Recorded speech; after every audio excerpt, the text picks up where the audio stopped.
오늘 우리에게 주실 메시지는 과연 죽은 자가 살아날 수 있을까라고 하는 제목으로 마태복음 강해 계속해서 이어갑니다. 오늘 본문의 배경을 보면은 갑자기 회당장, 그러니까 다른 성경에 보면은 해당장 야이로가 딸이 죽었습니다. 그래서 예수님께 와가지고 예수님 오셔서 우리 죽은 딸에게 손을 얹어 기도해 주시면 나을 것 같습니다. 한번 와주시면 감사하겠습니다. 이런 말을 듣게 됩니다. 그래서 그 회당장 야이로의 간청을 쫓아서 그의 집을 향하여 가는 도중에 또 어떤 일이 생깁니까? 지난 시간에 말씀을 나누는데 12년 동안 혈루병, 몸에서 피가 계속해서 멈추지 않고 빠져나가는 그 혈루병에 걸린 한 가련한 여인이 그 예수님께 와가지고 주님의 옷자락을 만집니다. 이 여인은 너무나 오랜 병으로 말미암아 마음이 매우 움츠러들고 소극적이 되었는데, 그녀는 그런 상황 속에서도 그 소심함을 믿음으로 발전시키고 믿음으로 성화시켰습니다.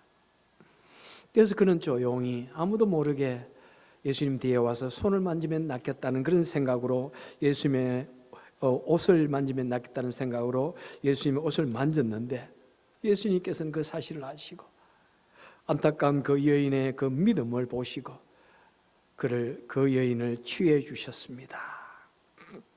그래서 소심함 속에 발전시킨 위대한 믿음, 그런 내용이었습니다. 그리고 이제 그 여인을 취한 후에 이제 야이로의 집에 들어갔습니다. 그 아이는 이미 죽었습니다. 싸늘하게 온몸이 휘었습니다. 그런데 예수님께서 그 죽은 딸을 다시 살리시는 것을 보게 됩니다. 여러분, 우리 예수님께서 죽은 자를 살린 자가 몇 명이나 됩니까? 성경에 나온 것 보면은 3명입니다. 그죠? 오늘 본문 이 야이로의 딸을 살리셨습니다. 또 누가복음 7장에 보니까 나인성에 살고 있는 한 과부의 아들을 관을 메고 장례식을 치르는 중에 너무나 슬퍼하는 그 과부의 모습을 보고 그 아들을 살려 주셨습니다. 그리고 또 요한복음 11장에 보니까 마리아와 마르다의 동생 나사로는 이미 장사한 지 오래돼가지고 몸이 부패하기 시작했는데 그 나사로를 살리신 것을 보게 됩니다. 그리고 구약 성경에도 보면 이 죽은 자가 살아난 사건들이 종종 있습니다. 참 놀라운 일이죠. 열왕기상 17장에 보면은 엘리야 선지자, 하늘에서 불을 끌어내리는 그 엘리야 선지자가 사르밧 과부의 아들을 살리셨습니다.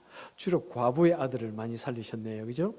아마 과부는 정말 너무나 참 그 당시는 아무에게도 아들로부터 도움을 받지 못하고 남편으로부터 도움을 받지 못하면 너무나 비참하게 살 수 없는 그런 소외되어 있는 불쌍한 사람을 대변합니다.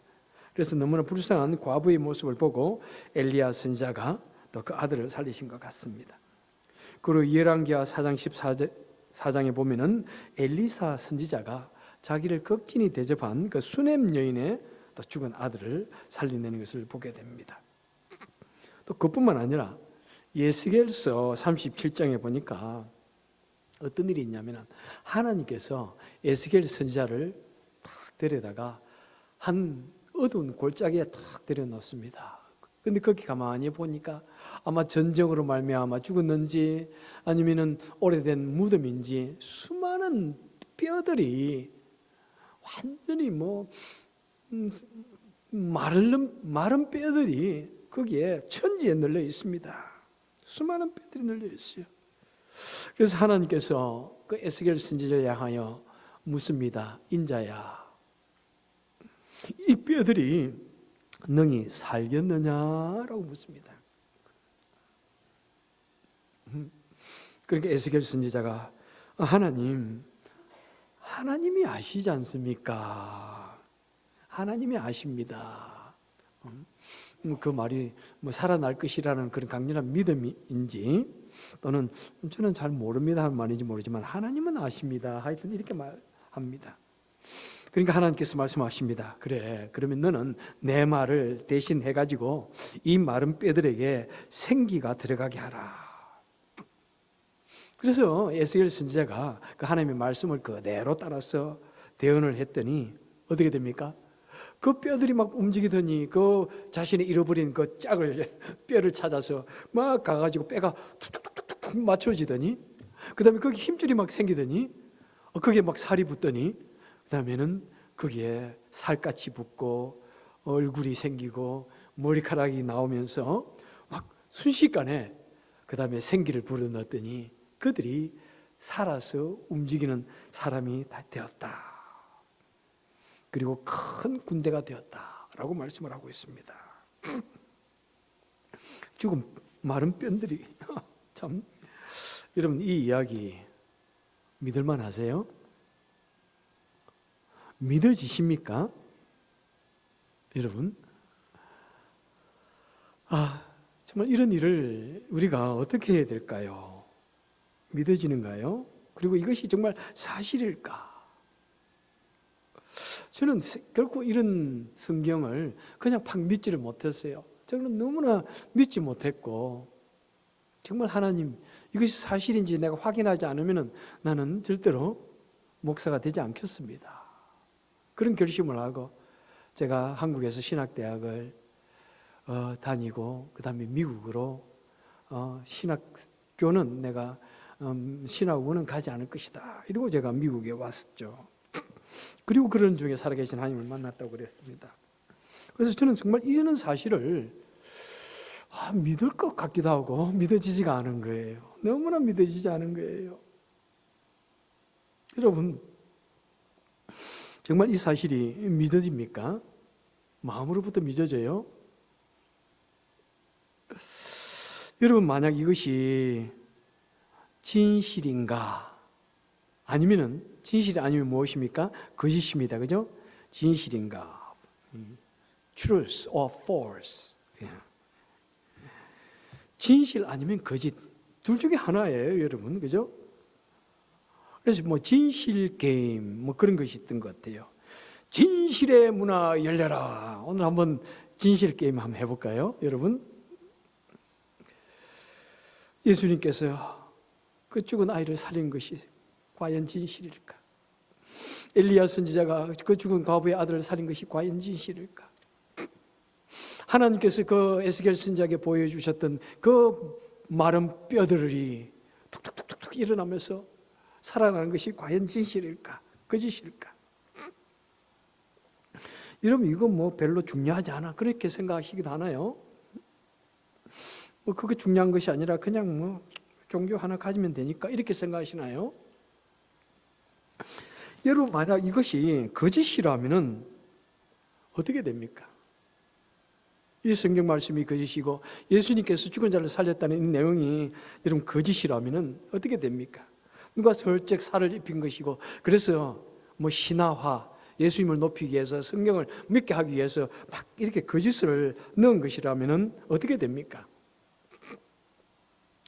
여러분, 거짓을 믿는 것만큼 무서운 것은 없습니다.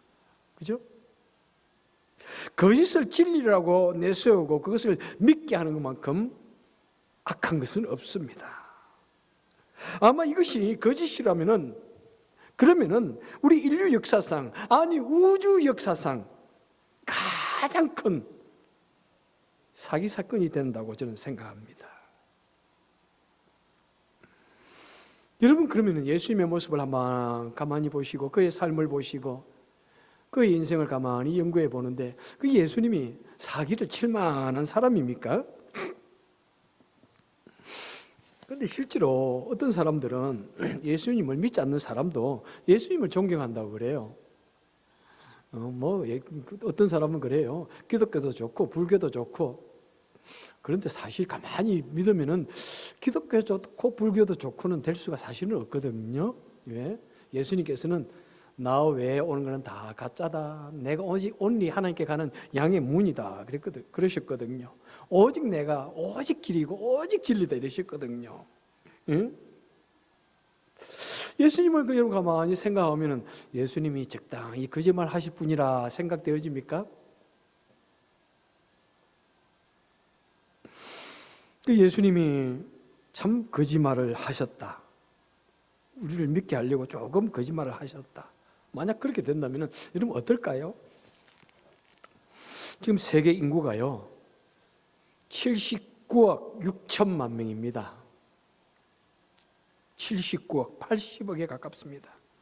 그 중에 우리 기독교 인구가 25억 6천만 명입니다. 세계 인구의 32%가 기독교인입니다.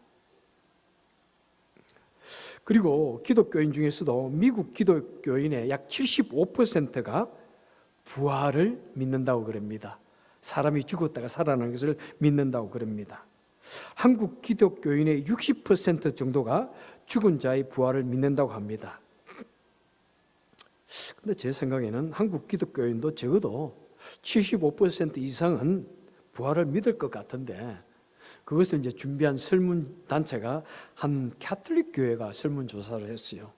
뭐 다른 조사를 제가 발견하지 못했기 때문에 제가 그대로 들고 나왔는데, 우리 한국 분들은 나는 내 생각에는 적어도 75% 이상은 믿으리라 생각을 합니다. 부활을 믿으리라 생각합니다. 자, 그런 사람들이 다 이렇게 예수님의 부활을 믿고 그 예수님을 나의 주, 나의 하나님을 믿는 사람들이 다 어떻게 될까? 한번 생각해 보십시오. 만약 이것이 거짓이라면, 이번에도 이스라엘 성지를 갔는데 이제 막 성지 그 순례 시즌이 막 이제 아웃 오브 피크, 이제 뭐 그 시즌이 조금 지났다고 그래요.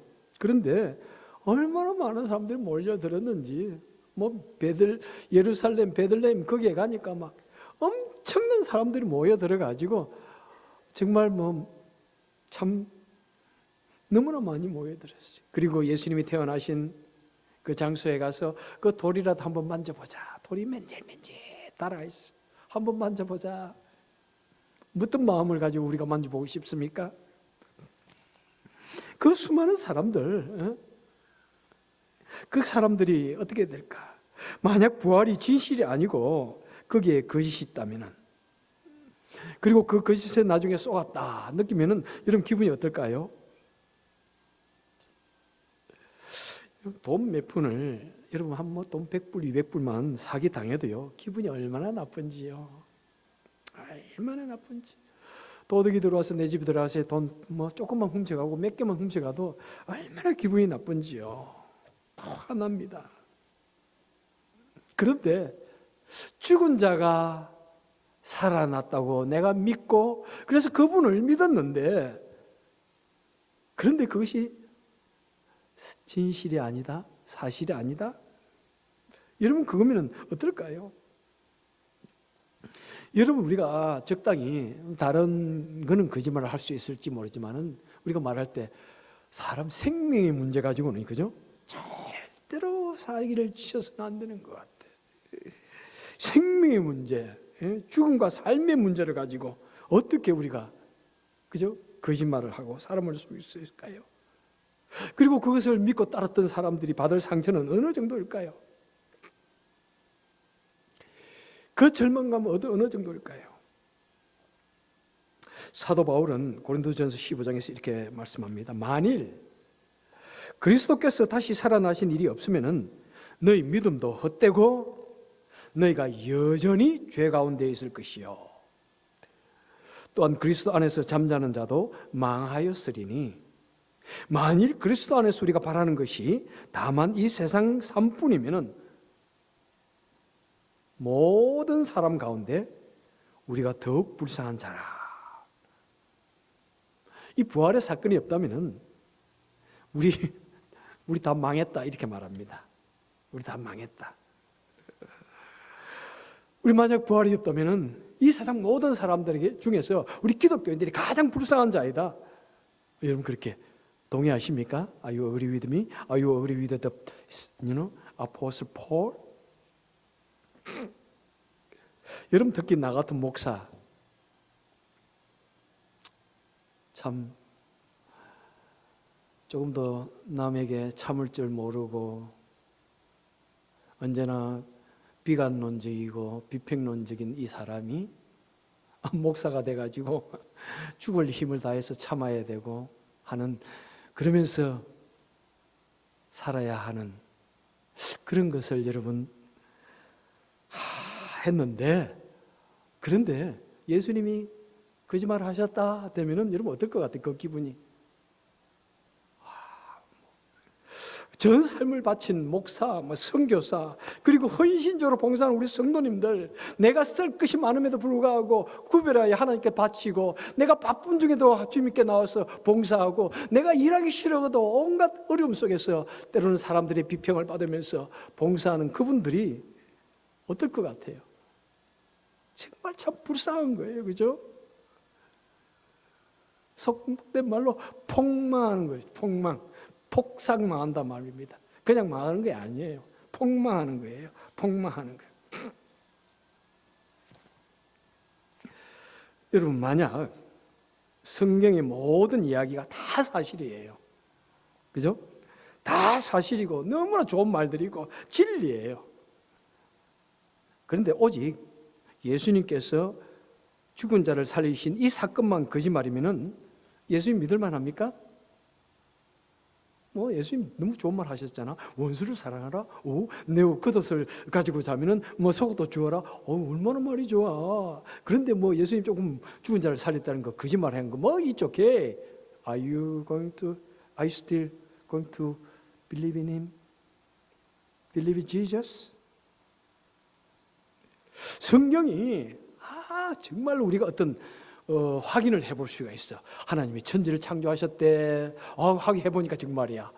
그리고 사람을 창조하셨대. 모든 사건이 다 사실이야. 99.99%가 다 사실이야. 그런데 오직 예수님이 죽은 자를 살렸다는 이 사건만 틀렸어. 거짓말이야. 사람들이 살을 입혔어.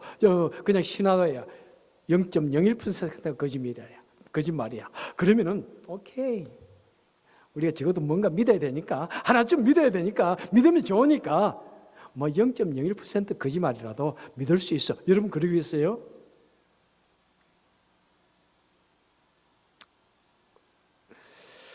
여러분 그러면 그 기독교를 과연 믿을 만할까? 저는 이 종교를 볼 때 그래요.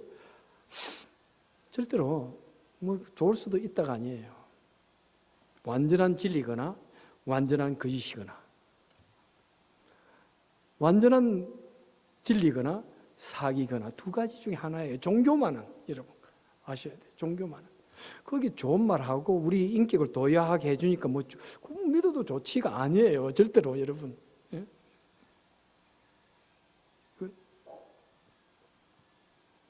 여러분 만약 죽은 자를 살린 사건이 이것이 거짓이라면은 여러분 성경의 모든 진리도 가치가 없는 것입니다. 여러분 모든 것이 다 거짓이에요. 거짓에 물드는 거예요. 시작과 끝이 다 거짓인 것입니다. 여러분 어떤 정치가가 대통령이 되기 위해서 내가 앞으로 대통령 되면 이렇게 할 거예요. 저렇게 할 거예요. 그리고 속으로는 거짓말. 내가 사실은 안 할 거야. 그런데 그것이 나중에 들통났어요. 그걸 가지고는 너무 펄쩍 뛸 필요 없습니다, 여러분. 그걸 가지고는 여러분 왜 상처받고 그런지 몰라. 원래 그 사람들이 하는 게 그건데, 그거는 여러분 아무리 내가 앞으로 대통령이 되면 사람들과 소통하겠습니다 그렇게 했다가 조금만 누가 한마디 하면은 절대로 그 사람들 말 못 듣겠어. 이런 사람들이 전부 다잖아요. 그렇기 때문에 그런 말을 들을 때 우리는 거짓말을 해도 이해를 할 수 있어. 여러분 이해 안 하셔도 되고, 하지만 나는 이해해줘요. 사람이니까. 왜? 우리는 죄인이에요. 우리는 절대로 완벽하게 살아갈 수 없고, 사람들에게 기분 좋으라고 말하는 거짓이 가득한 죄인이에요. 여러분 그런 거는 이해해 주셔도 돼요. 그것 가지고 너무 상처받지 말아도 돼요.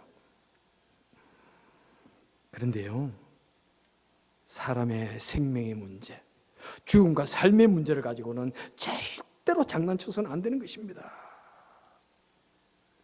여러분 특별히 우리 기독교의 진리에는 어떤 종류의 흠이나 오류나 거짓이 있어는 안 되는 것입니다. 우리 기독교의 진리는 온 시대와 공간과 문화를 초월한 절대적인 진리이기 때문에 어떤 작은 거짓말이나 살을 붙인 사건이 있어서는 안 되는 것입니다. 여러분 그거 절대로 아셔야 됩니다. 여러분, 그리고 만약 여러분이 성령을 믿는다면 창세기에 보니까 하나님께서 태초에 천지 만물을 창조하셨다. 사람을 흙으로 지으셨다. 사람에게 호흡을 불어넣으시니 생명이 되었다. 만약 이것이 믿어진다면 죽은 자를 살린 것이 못할 게 뭐 있습니까? 그죠? 그거는 흙으로서 사람을 만드셨는데 죽은 자, 뼈다귀에서부터 사람을 다시 살릴 수 못할 것은 하나도 없죠. 부활을 못 믿을 것은 없죠. 여러분, 우리가 창조주 하나님을 믿는다면 우리의 죽음의 권세를 가지고 죽은 자를 살리시는 하나님을 믿지 못할 이유가 없을 것입니다.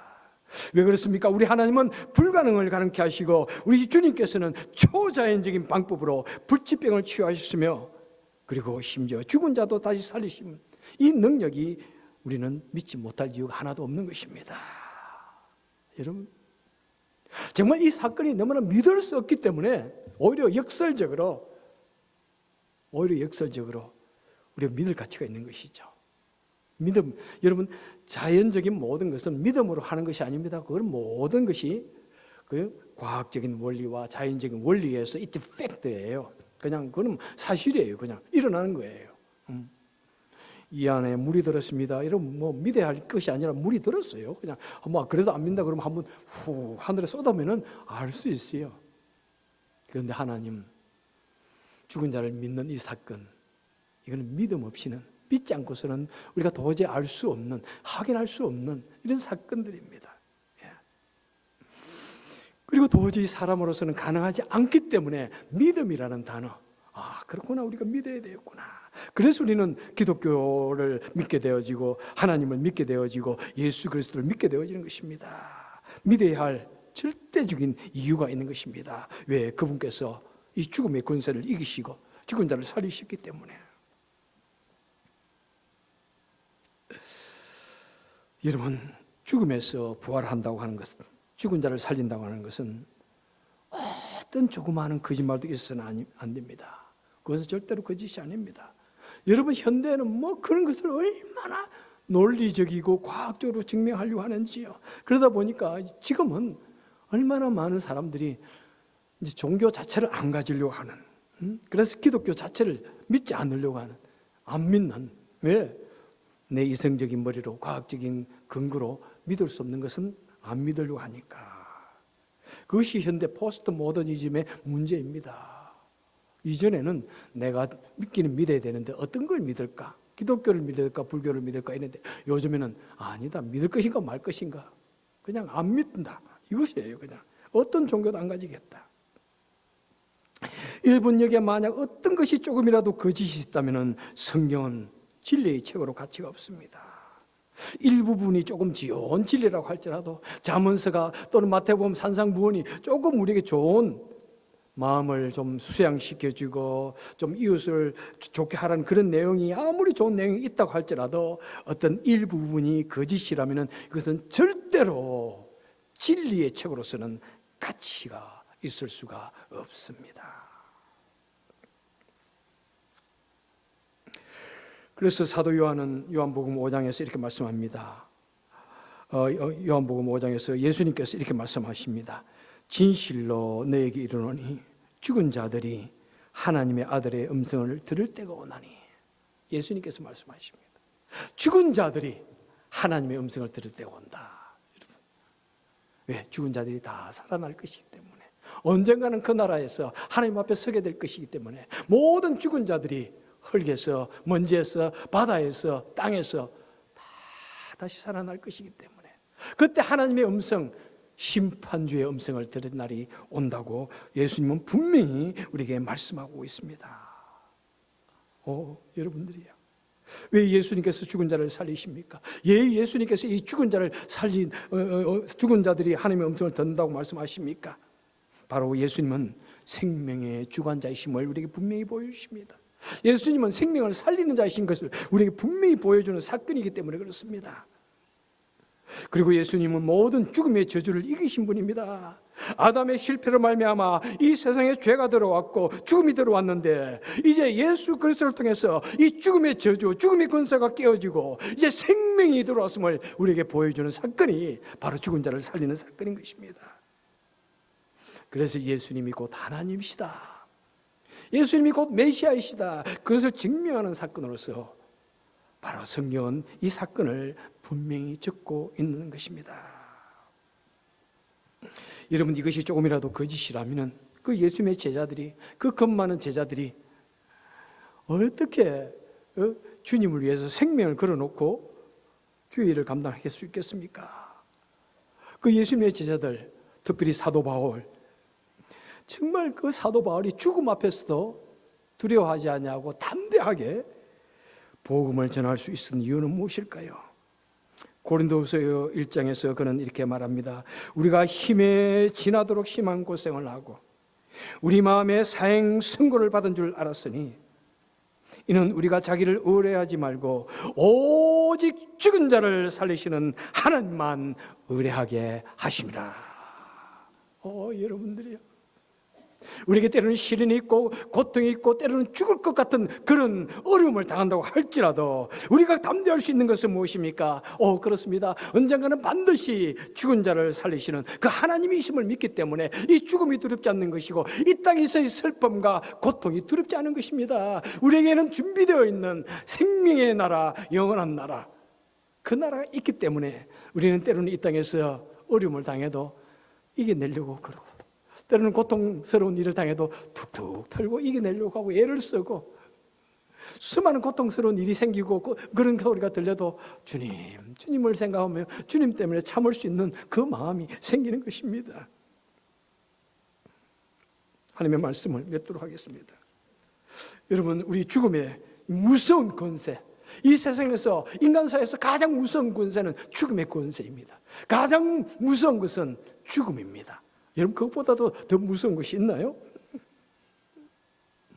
가장 잔인한 것은 죽음의 권세입니다. 가장 참혹한 것은 죽음의 권세입니다. 이 세상 누구도 이 참혹하고 무서운 죽음의 권세를 이길 수는 없습니다. 우리가 아무리 건강관리를 잘하고 영양제를 먹고 운동을 하고 그래서 매우 지금 건강하다고 할지라도 이 죽음은 절대로 피할 수가 없습니다. 열심히 운동하고 잘하면은 100살도 넘고 120살까지 살 수 있을지도 몰라요. 또 그 이상 조금 더 살 수 있을지도 몰라요. 하지만은 누구도 이 죽음 앞에서 담대할 수 없습니다.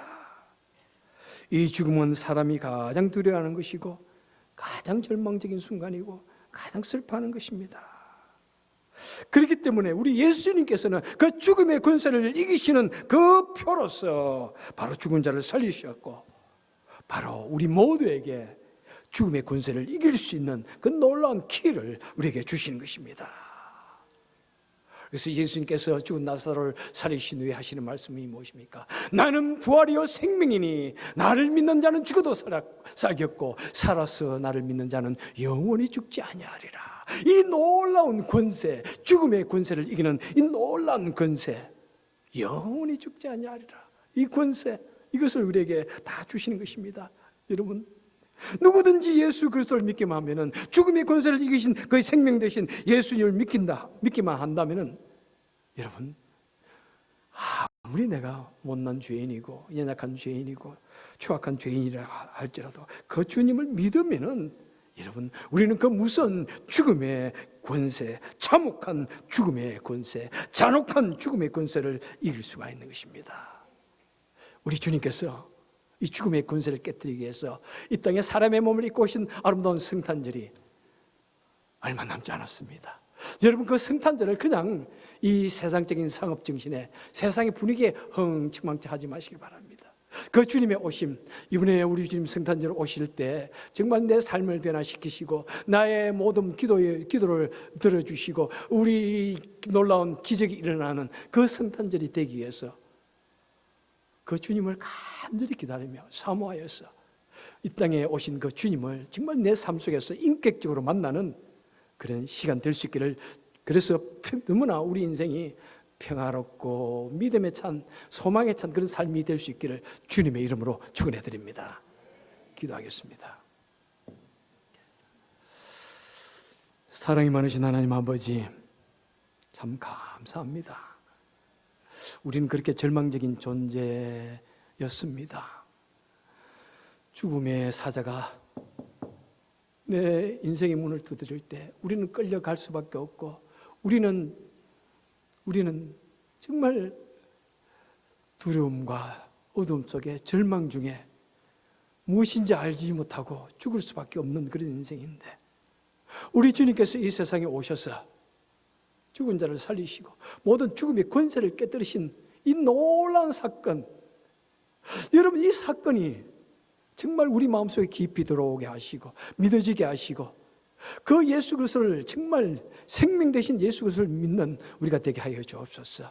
마음으로부터 믿게 하여 주옵소서. 영혼 깊은 곳으로부터 믿게 하여 주옵소서. 그래서 더욱더 순수하고 정말 믿음의 그런 모습을 가지고 이번에 우리 특별히 이 땅에 죽음의 권세를 깨뜨리게 오신 그 예수 그리스도를 내 삶 속에, 내 영혼 속에, 마음 속에 깊이 모시는, 진실로 모시는 그런 성탄절, 대강절 될 수 있도록 주여 축복하여 주옵소서. 예수님 이름으로 간절히 기도합나이다. 아멘.